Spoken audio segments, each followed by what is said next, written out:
So this is Oz Perkins. I think it was directorial debut in 2015, so 2 films ago. And this was highly recommended to me to watch after seeing Long Legs. I heard from multiple people say if you like Long Legs, go back and watch his first feature. And they're kind of related in a sense. You got to. So I didn't, and I enjoyed it so much. I ended up watching it a second time, kind of skipping through parts because there's a lot that I felt like I missed, or kind of things that I would catch more the second time around. And it's a quick watch. It's a quick 90 minutes. But let me get into the plot. So this, funny enough, has this the same plot as The Holdovers, where 2 girls get kind of caught at their Catholic boarding school over a winter break, very similar to The Holdovers. In this case, our two main characters here are Kat, played by Kiernan Shipka, who's also makes a brief appearance in Long Legs, and Rose, played by Lucy Boynton, who we saw in Sing Street while ago. So these 2 girls their parents are supposed to come pick them up on Friday for a spring break, and this must be somewhere in the north because there's still a lot of snow on the ground for how late in the spring it is. The parents aren't coming. The headmaster's annoyed. He's like, "What do I do with these 2 girls? There's not anyone really here." There are a couple, like the nurse and the lunch lady, do live on campus, so they're going to kind of look after them. But Lucy Boynton's Rose is told to, like, can you look after the freshman? She's the older, much more mature girl, and she, can you look after the freshman, please? And she's like, I don't really want to. And meanwhile, there is something kind of not right at the school. There is some sort of evil within that the girls have to kind of tackle. And then there is another element of this that Emma Roberts is also in this, who plays Joan, who plays a character kind of in the future. And that's one of the things that the movie does. It jumps around with the timeline quite a bit, but there's a lot similar in theme to Long Legs, themes of kind of isolation, loneliness, kind of there's some supernatural things going on. But I really enjoyed this. Like I said, I gave it a second watch. So one of the things I wanted to ask about, I haven't seen the film. For those tuning in, Andy has, so I'm gonna play question for the second. First, I don't know what I'm saying. I'm gonna ask you questions about the movie, Andy, and you're gonna tell me what you thought. That's what we're gonna interview. You got it. That's the word I'm looking for. Yes. One of the things I wanted to ask about was tone in a film like Long Legs versus this. Osgood Perkins shoots everything on a tripod in Long Legs. We are locked down. If I recall correctly, Gretel and Hansel's the same tone. Smart lighting, out of focus backgrounds, just like there just might be something back there, but you're not quite sure. Great shot composition. Is that something you see developing here? Does he feel like he's got it dialed in? Like, does it feel as creepy, as eerie as something like Long Legs does? In a way, it does. It's definitely it's a smaller film. It's definitely on a smaller budget. There's not a lot of people actually, and that's part of probably how they saved on money, is that there's the school is empty largely except for like a handful of people. But it's similar in that, yes, it's largely shot on tripod. Again, it's about eerie tone. It's slow paced. It takes its time. It's very bleak because it's like this gross gray winter. There's like a foot of snow on the ground. There's a lot of like looking out bright windows through dark hallways.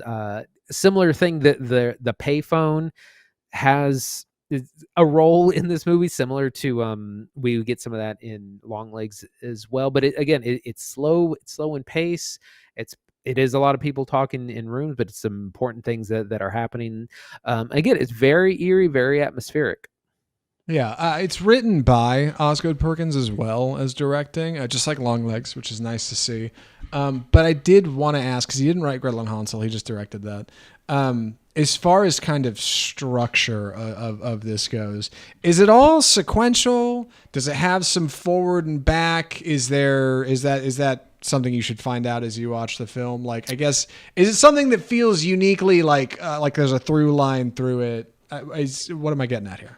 So there's definitely a lot of jumping back and forth. We get our kind of present. We get our story of the 2 girls at the school, kind of not locked in there, but isolated. And we have things that happen to Kat, things that happen to Rose, and then we have a time skip of about 10 years, and we have a character named Joan, and something that happens to her, and we get the feeling that something happened at the school. We're not real sure what, but between this 10-year period, and it all kind of converges by the end to where all is revealed. But we're slowly piecing together a mystery of like something's not quite right here. Something happened. Something went down.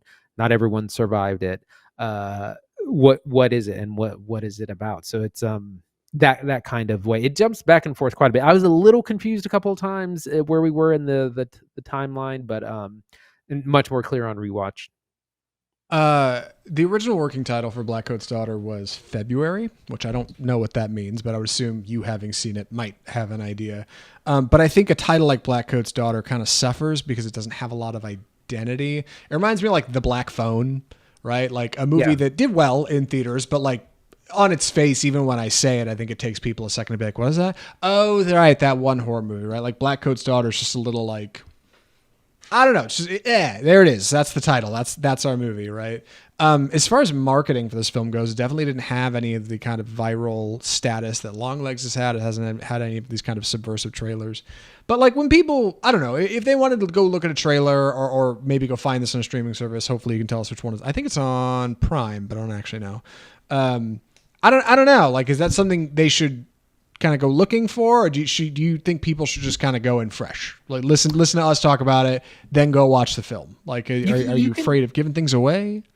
You can kind of do either or. I went back and watched the trailer after I'd seen it, and I didn't think that it kind of spoiled or gave too much away. Like I said, it's a large on vibes and this isolation. It has, like I said, similar thematically in a lot of ways to Longlegs, which I'm not going to get into because that's spoiler territory. But again, I was so captivated by it. I was like, I have to go back and look at a few scenes over again because I think there's clues to things that happen and things that are going to. There's a lot of foreshadowing, but you may not pick it up quite at first. And the reason it's called February is that's when the this break is happening, is in February. It's the week after Valentine's Day, so that's probably where that original title comes from. And as far as the Blackcoat's Daughter, that is a song. It's like a folk song, and that plays kind of at the end credits. But I'm not real sure how it relates to the rest of the movie. Maybe it just sounded cooler, honestly. Two more questions for you, and then I'll let you go. And the last one is whether or not you'd recommend it. So that one's a layup. But this one might be a little bit more complicated. Dr. Sleep and oh God, he directed Dr. Sleep. He's doing that new Exorcist movie. Director Mike Flanagan, horror director, has said that The Blackcoat's Daughter, at least in an interview with I forget who, I'll get that in a minute, said that this is his favorite horror film of all time. Big claim. I know, big claim from a director who's done a lot. I'm getting that from IMDb trivia. Any thoughts on that? Why? What do you think he sees in this that he thinks is particularly exceptional? What is this movie doing that would break it out far and away for somebody like that? Yeah, to steal a line from Maxine in the X trilogy, it's a small film with big ideas. This is part of where this term elevated horror has come from. Kind of applies to this, where yes, there's something scary, there's something evil going on. There's some event that happened that kind of affects everyone's, but it's a metaphor for other things. The way something like the Babadook is a metaphor for depression or anxiety or other kinds of thing. Like it's more than just like the scares or the evil to be defeated. It's very layered.